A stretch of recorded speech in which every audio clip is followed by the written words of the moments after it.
आज इस लेक्चर में हम एनसीईआरटी क्वेश्चंस जो है करेंगे। तो सबसे पहले जो है बुक के अंदर वाले जो क्वेश्चंस होते हैं वो वाले हैं। तो पहला क्वेश्चन है why are some substances biodegradable and some non biodegradable. तो कह रहा है कि क्यों जो है कुछ सब्सटेंसेस बायोडिग्रेडेबल होते हैं और कुछ नॉन बायोडिग्रेडेबल सब्सटेंस होते हैं। तो सबसे पहले biodegradable substances are substance of origin which can be broken down by enzyme of saprophytes. For example जैसे गार्बेज है, सीवेज है, लाइफ स्टॉक वेस्ट है, एग्रीकल्चर वेस्टेज वगैरह हैं। तो कह रहा है कि जो बायोडिग्रेडेबल सब्सटेंसेस होते हैं वो ऐसे सब्सटेंस होते हैं ऑर्गेनिक ओरिजिन के जिसमें क्या होता है कि वो सब्सटेंस ब्रोक हो जाते हैं, टूट जाते हैं वो एंजाइम के द्वारा। ठीक है, वो एंजाइम किसके होते हैं? वो होते हैं बेटा सेप्रोफाइट्स के, जैसे कि गार्बेज है, सीवेज वगैरह है, एग्रीकल्चर वेस्टेज वगैरह है, ये सारी की सारी चीज़ें। उसके बाद है नॉन बायोडिग्रेडेबल सब्सटेंसेज। तो non biodegradable substances are man made substances which can not be degrade by saprophytes. तो नॉन बायोडिग्रेडेबल सब्सटेंस ऐसे सब्सटेंस होते हैं जो कि मैन मेड सब्सटेंस होते हैं और ये सेप्रोफाइट्स के द्वारा कभी भी डिग्रेड नहीं होते because of they lack the enzyme to do so. तो इनमें जो है एंजाइम जो कि डिग्रेड करने वाले होते हैं वो काफ़ी ज़्यादा कम होते हैं। ठीक है, इसमें जो है वेस्ट प्लास्टिक आ जाती है, पॉलीथीन आर्टिकल्स वगैरह इसमें आ जाते हैं। Number second, give any two ways in which biodegradable substances would affect the environment. कोई भी दो हमें वेज बताने हैं जिसमें बायोडिग्रेडेबल जो सब्सटेंसेज हैं वो अफेक्ट करती हैं एनवायरनमेंट के ऊपर। तो सबसे पहला अफेक्ट होता है बेटा स्टिंक का। तो विद द डे और so waste biodegradable substance begin to stink and produce foul gases. तो जैसे कि जो है कोई बायोडिग्रेडेबल सब्सटेंसेस वगैरह है, जैसे वो धीरे धीरे जो है डिग्रेड होना शुरू हो जाती हैं तो उनमें से जो है दुर्गंध वगैरह पैदा होनी शुरू हो जाती है। तो ये एक अफेक्ट पड़ता है एनवायरनमेंट के ऊपर। उसके बाद है पेस्टिस एंड पैथोजेंस। तो the decaying biodegradable substance become breeding place of flies and many other pests. तो कह रहा है कि जो बायोडिग्रेडेबल सब्सटेंसेस होते हैं वो एक ब्रीडिंग प्लेस बन जाता है फ्लाइज वगैरह का और भी कई सारे जो पेस्टिस वगैरह हैं उनका। They also contain a number of pathogens. उनमें काफ़ी ज़्यादा नंबर ऑफ पैथोजेंस पाए जाते हैं। और flies and other pests carry the germs to all the places visit by them resulting in spread of disease. जो कि काम जो है बेटा डिजीज़ वगैरह फैलाने का ज़्यादातर जो है काम करते हैं। ठीक है, क्योंकि ये प्लेस बाय प्लेस जो है विजिट करते रहते हैं जिसके कारण जो है डिजीज़ वगैरह भी फैलते रहते हैं। उसके बाद क्वेश्चन नंबर थर्ड है give any two ways in which non biodegradable substance would affect the environment. अब नॉन बायोडिग्रेडेबल सब्सटेंस ठीक है वो कैसे अफेक्ट करते हैं एनवायरनमेंट को, उसके दो वेज बताने। सबसे पहले डंपिंग एरिया। तो dumping of non biodegradable substance on a pieces of land converts the same into barren land. तो जहाँ पर डंपिंग वगैरह की जाती है नॉन बायोडिग्रेडेबल सब्सटेंसेस की, ठीक है, वो कन्वर्ट हो जाती है एक बैरन लैंड में। तो इसी को हम क्या बोल देते हैं? लैंडस्केप पॉल्यूशन भी बोल देते हैं। उसके बाद है बायोलॉजिकल मैग्निफिकेशन। तो जैसे पेस्टिसाइड हैं और हैवी मेटल्स हैं और दूसरे जो केमिकल्स हैं जब एंटर कर जाते हैं वाटर में और फूड चेन में, ठीक है, तो वो उनको जो है प्रभावित करना शुरू कर देते हैं, पानी और फूड चेन को भी। तो they accumulate in toxic proportion and harm all kind of living organism. तो जो लिविंग ऑर्गेनिज्म वगैरह होते हैं फिर उनके लिए जो है ये टॉक्सिक बन जाते हैं। तो human beings are also harmed the most because man lies at the tip of every food chain.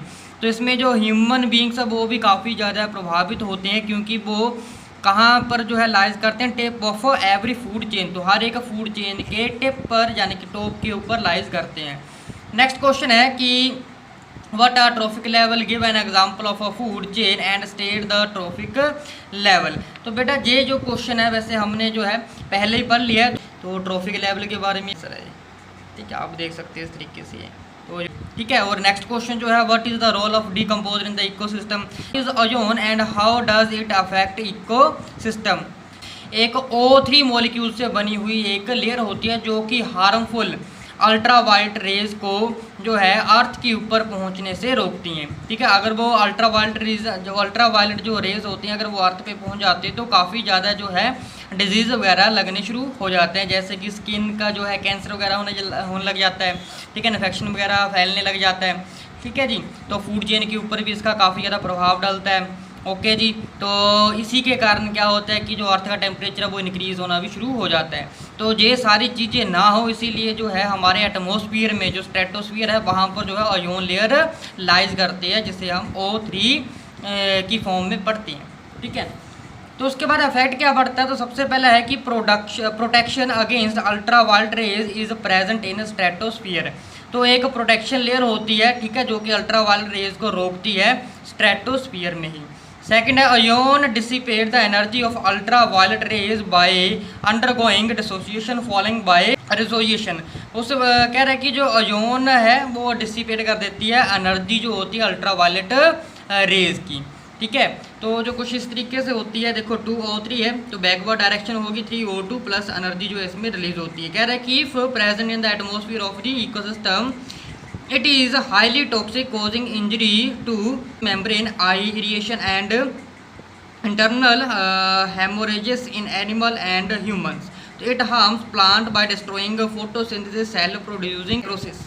ठीक है। तो ये फोटोसिंथेसिस जो प्रोसेस होता है उसके ऊपर भी प्रभाव डालती है, आई इरिटेशन होती है बेटा। नेक्स्ट क्वेश्चन है हमारे पास, how can you help in reducing the problem of waste disposal, give any two method.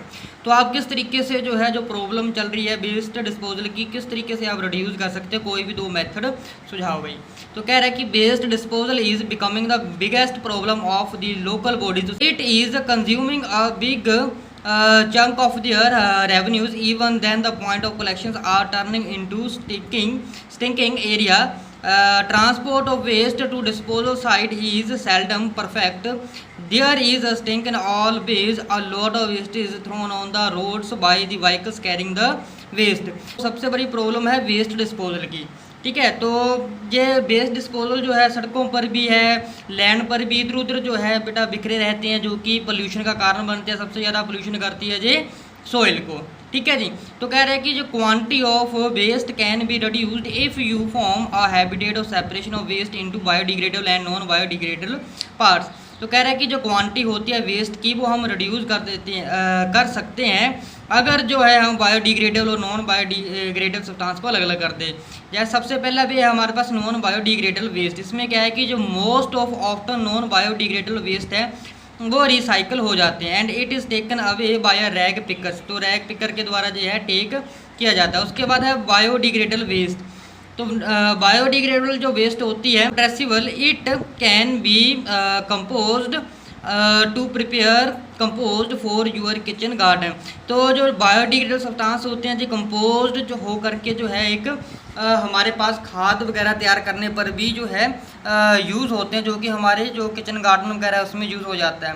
तो जो टेक्निक है are also use in school, यही टेक्निक हम जो है स्कूल में भी यूज़ कर सकते हैं और दूसरे इंस्टीट्यूशंस वगैरह वहाँ पर भी यूज़ कर सकते हैं। तो some institutions in big cities have installed incinerators for disposal of combustible component of waste. तो कुछ इंस्टीट्यूशन ने जो है बेटा अपने अपने जो है प्लांट वगैरह भी लगा रखा है ताकि वहाँ पर जो है डिस्पोजल वगैरह को कंबस्टिबल किया जा सके। हॉस्पिटल जो वेस्टेज होती है is being compulsory to reduce contamination and spread of disease.